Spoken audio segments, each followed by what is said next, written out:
വന്നിരിക്കുന്നത് mid summer ആഘോഷിക്കാൻ വേണ്ടിയിട്ടാണ്. സ്വീഡനിൽ ജൂൺ 21 മിഡ് സമ്മർ സെലിബ്രേഷൻസിൻ്റെ ഡേയ്സാണ്.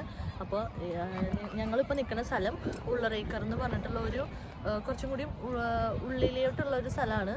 അപ്പോൾ ഞങ്ങൾ താമസിക്കുന്നതിന് കുറച്ചൊരു 5 to 10 kilometers വിത്തിൻ വരുന്ന ഒരു സ്ഥലമാണ്. അപ്പോൾ ഇവിടെ എന്ന് പറഞ്ഞാൽ കുറേ സെലിബ്രേഷൻസ് നടക്കും, കുറേ ഫൺ ആക്ടിവിറ്റീസ് ഉണ്ടായിരിക്കും.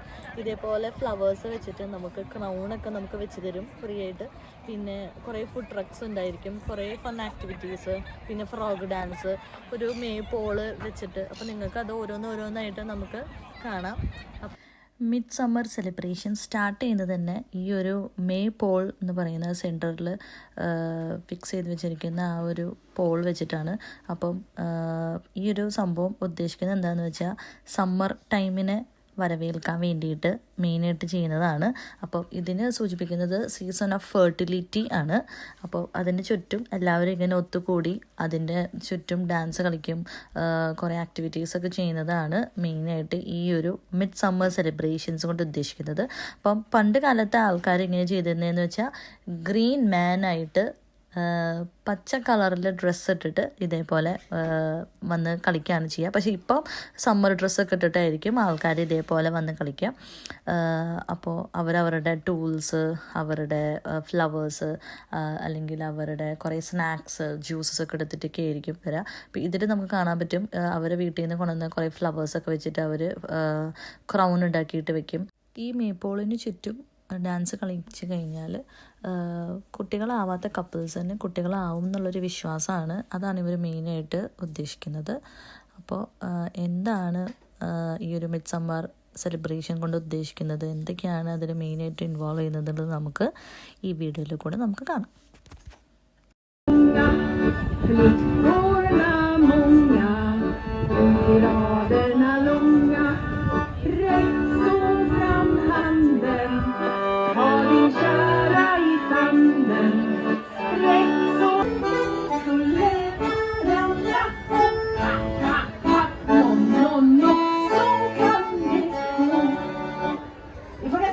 En gång till, va? Vi kan dansa andra hållet, andra hållet, andra hållet. Kan man sparka vackra handstiga? Göra dansa vackra handstiga. Och göra dansa. Nu gjorde vi på 2 olika. Jag tänker så. Och sparka igen. Vissa har roligt, för gummorna är små. Vissa har roligt, det kan ni väl förstå. Andra hållet, åka karusell och äta karusell.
ആ ഒരു last ക്ലാപ്പോട് കൂടി ഈ ഒരു മേപ്പോൾ ചുറ്റും dance അത് അവസാനിച്ചിരിക്കുകയാണ്. അതിനുശേഷം വീട്ടിൽ നിന്ന് ആരൊക്കെ വന്നിട്ടുള്ളവരെല്ലാവരും കൂടെ ഒരു പിക്നിക് മൂഡിലോട്ട് ഇരുന്ന് അവർ കൊണ്ടുവന്ന സ്നാക്സ്, അവർ കൊണ്ടുവന്ന ഡ്രിങ്ക്സ് എല്ലാതും ഷെയർ ചെയ്ത് അങ്ങോട്ടും ഇങ്ങോട്ടും കഴിക്കുകയാണ്. അപ്പോൾ കുറേ ഫുഡ് ട്രക്സും നമുക്കിവിടെ കാണാൻ പറ്റും. പല റീജിയനിലുള്ളത് ജപ്പാൻ, തായ്ലൻഡ്, പിന്നെ ഇവിടുത്തെ അത് സ്വീഡിഷ് ആയിട്ടുള്ള പിള്ളേരും നമുക്കിവിടെ ഫുഡ് സെർവ് ചെയ്യുന്നത് കാണാൻ പറ്റും. അപ്പോൾ നമുക്ക് ടോക്കൺ വൈസ് വന്നിട്ട് ഇതേപോലെ ഫുഡ് കഴിക്കാനുള്ള ഓപ്ഷൻ ഉണ്ട്. ഇവിടെ ഇപ്പം ഇവർ ചെയ്യുന്നത് മാർഗരീറ്റ പിസ്സ ആയിരുന്നു. അങ്ങനെ ഞങ്ങൾ പിസ്സ ഓർഡർ ചെയ്ത് പിസ്സ മേടിച്ചെത്തി. ഞങ്ങളപ്പോൾ കഴിക്കാൻ പോവാട്ടോ.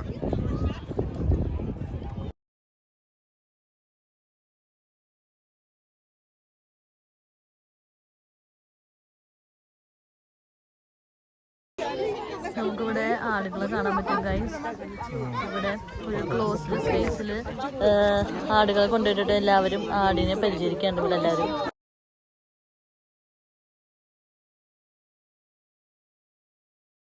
സെൻട്രലത്തെ ആ ഒരു ഇതിനെ ഫോക്കസ് ചെയ്തുകൊണ്ട് നമുക്ക് എങ്ങനെ വേണമെങ്കിലും അറിയാം. തിരിഞ്ഞു നിന്നറിയാം, നേരെ നിന്നറിയാം. അപ്പോൾ ഒരാൾക്ക് 3 ചാൻസ് ഉണ്ടാവും. 3 സ്റ്റിക്ക് നമ്മുടെ കയ്യിലുണ്ടാവും. അപ്പോൾ ഗ്രൂപ്പ് വൈസ് ആയിട്ടായിരിക്കും കളിക്കുക. അപ്പോൾ അപ്പുറത്തെ സൈഡിൽ 4 പേര്, ഇപ്പുറത്തെ സൈഡിൽ 4 പേര്, അങ്ങനെ നിന്ന് കളിച്ച് ആ കറക്റ്റ് ആ ഒരു ക്യൂബുമ്മ സെൻട്രലത്തെ ക്യൂബുമ്മ തട്ടുന്നത് ആ ടീമായിരിക്കും ജയിക്കുക. അതിപ്പോൾ ആർക്ക് വേണമെങ്കിലും ഇങ്ങനെ ഇങ്ങനെ തട്ടും. അങ്ങനെ ക്യൂബ് പോയിന്റാണോ അതിന് കിട്ടാൻ തട്ടണത്? തട്ടിക്കഴിഞ്ഞാൽ ഫുൾ, അതായത് സെൻട്രലത്തെ തട്ടി കഴിഞ്ഞാൽ ജയിക്കും. സൈഡിൽ 1-2 സ്റ്റിക്ക് കുത്തി വെച്ചിട്ടുണ്ടാവും. അങ്ങനെ ഇന്നത്തെ വീഡിയോ നമ്മുടെ കഴിഞ്ഞിരിക്കുകയാണ്. 2 ദിവസം നീണ്ടു നിൽക്കണ മിഡ് സമ്മർ പ്രോഗ്രാമായിരുന്നു. അങ്ങനെ അത് ഇന്നത്തോടെ കഴിഞ്ഞു. അപ്പം നമുക്ക് ഇനി അടുത്ത വീഡിയോയിൽ കാണാം. Bye bye.